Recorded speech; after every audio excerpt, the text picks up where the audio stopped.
History of any great story, there is a single moment where everything changes. A turning point so sharp, so definitive that the world before it seems like a distant memory. For Dragon Ball, that moment was not a victory, it was a death. This is a story of how Son Goku, the hero of Earth, made the ultimate sacrifice, but it's more than that. It's the story of how a single battle didn't just start a new series, it completely rewrote the rules of an entire universe. This is the anatomy of the fight that created Dragon Ball Z. To understand the earthquake, you first have to understand the calm that came before it. The story of Dragon Ball Z opens a world enjoying one of its longest ever periods of peace. 5 years have passed since Goku defeated his arch rival Piccolo Jr. at the 23rd World Martial Arts Tournament. The world has changed and so has its heroes. Goku is no longer a wandering adventurer. He's a husband and a father. His son, 4-year-old Gohan, is the embodiment of this new era. Unlike his father, Gohan is timid, shy, and studious, deliberately shielded from the world of fighting by his protective mother. He wears the 4-star Dragon Ball, a memento of Goku's adoptive grandfather, on his hat, a symbol of a legacy he doesn't yet understand. But while Goku has found domestic bliss, a shadow from the past lingers. Piccolo, the Demon King reincarnated, has not been idle. For 5 years, he has trained in solitude, developing deadly new techniques, with one singular goal: to kill Son Goku and conquer the world. He is the known threat, the evil that our heroes expect to face. The narrative masterfully points us in one direction, preparing us for the final fated duel between these two rivals. And then, from the sky comes the unexpected. The arrival of Raditz shatters the peace, and with it, every assumption we have about this world.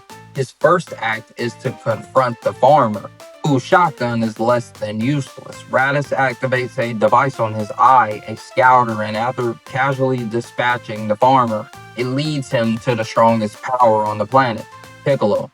In a single contemptuous gesture, the world's greatest known threat is made to look insignificant. The scouter then detects an even stronger power, leading Raditz to Kame House, where Goku is reuniting with his oldest friends.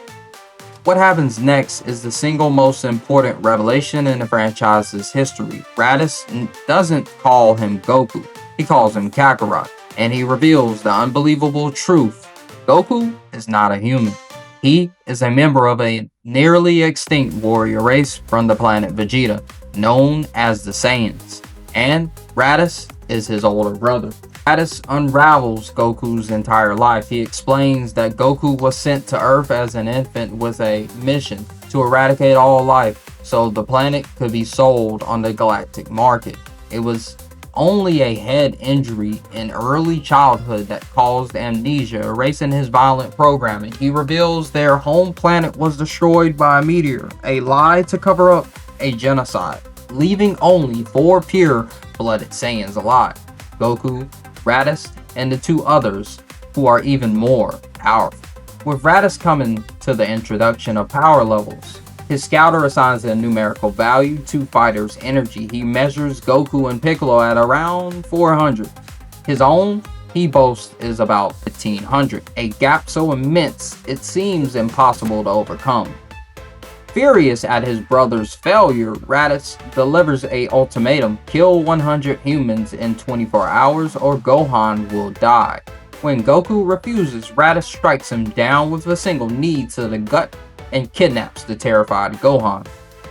As he flies away, his scouter briefly flashes with a massive power reading from the crying child, but he dismisses it as a malfunction. The threat is no longer about conquering the world. For Goku, it's about saving his son. It is in this moment of utter desperation that his greatest enemy appears, not to attack, but to offer a cold, pragmatic, and shocking proposal: a temporary truce. Piccolo's pride is wounded, and his ambition is threatened. He cannot conquer a world that has been destroyed, and he recognizes that neither of them can defeat Raditz alone. And so, The two strongest beings on Earth, sworn mortal enemies, fly off together to face a common foe. This enemy of my enemy alliance becomes the blueprint for the entire series, setting the stage for the redemption of nearly every major villain to come. Most notably, Vegeta. It's a pattern forged not in a change of heart, but in the crucible of a shared desperate battle. If you're enjoying this deep dive into one of anime's most pivotal moments, do us a favor and hit that button. It really helps the channel and lets us know you want more content like this. Now, back to the battle for Earth. The fight begins. Goku and Piccolo shed their weighted training clothing, causing their power levels to surge, briefly surprising Raditz. But the advantage is short-lived. Raditz is simply on another level, effortlessly dominating them in a 2-on-1 assault. He even blasts off Piccolo's arm, but the resilient Namekian regenerates it and keeps fighting.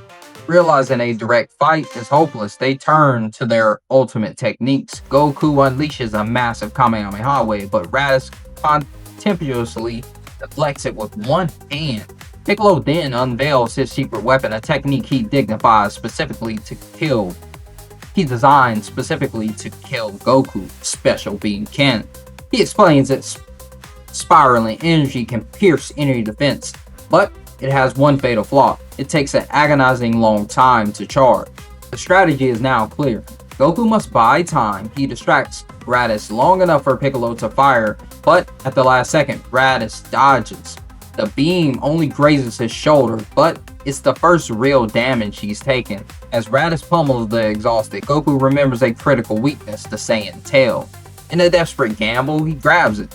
The effect is immediate. Raditz screams in agony, his power drops, completely drained.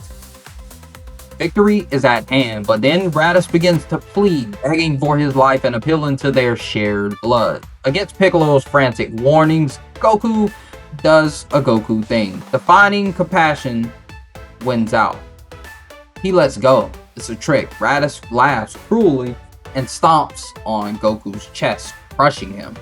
It is the sound of his father's screams that triggers the true turning point. Trapped in the space pod, Gohan's dormant power erupts. Gohan shatters the pod and, blinded by rage, launches himself at his uncle. Headbutt cracks Raditz's armor and inflicts a severe, deliberating injury. The effort knocks Gohan unconscious. But the damage is done. Weakened and terrified by the child's potential, Raditz prepares to kill his nephew. Piccolo, do it now, he screams. Goku knows the beam will have to go through him to hit its target. Weakened and terrified by the child's potential, Raditz prepares to kill his nephew. Piccolo, do it now, he screams. Goku knows the beam will have to go through him to hit his target. Raditz is horrified, unable to comprehend the concept of self-sacrifice. Piccolo hesitates for only a moment, then unleashes the fully charged Special Beam Cannon. In his very first major battle in Dragon Ball Z, Son Goku, the victory is a hollow one. As they lie dying, Piccolo makes a fatal mistake. He taunts Raditz, boasting that they will use the magical Dragon Balls to wish Goku back to life. This information is transmitted by Raditz's scouter across the galaxy to his two comrades, Vegeta and Nappa. With his dying breath, Raditz laughs, revealing that they are far stronger than him and are now on their way to Earth to claim the Dragon Balls for themselves.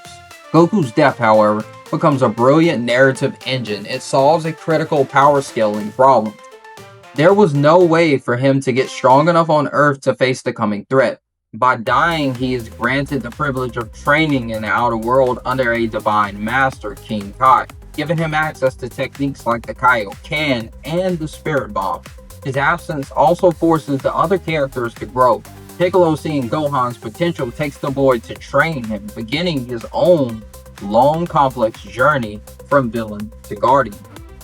Ultimately, the battle against Raditz is the event that defined Dragon Ball Z. It marks a permanent genre shift, transforming the series from a martial arts fantasy to a sprawling science fiction epic. Introduce aliens, spaceships, and interstellar threats. It establishes the core formula of the series, escalating villains, the redemption of former enemies, and the hidden potential of the next generation. Most profoundly, it recontextualizes Goku himself. His incredible strength and love for battle were no longer just quirks, they were the biological traits of his Saiyan heritage. This created the central theme of his character, the gentle soul raised on Earth, forever battling the violent instincts in his blood. The fight against Raditz was more than just the first battle of the new series. It was a narrative reset, a concise and brutal masterclass in world building that laid the foundation for everything that followed.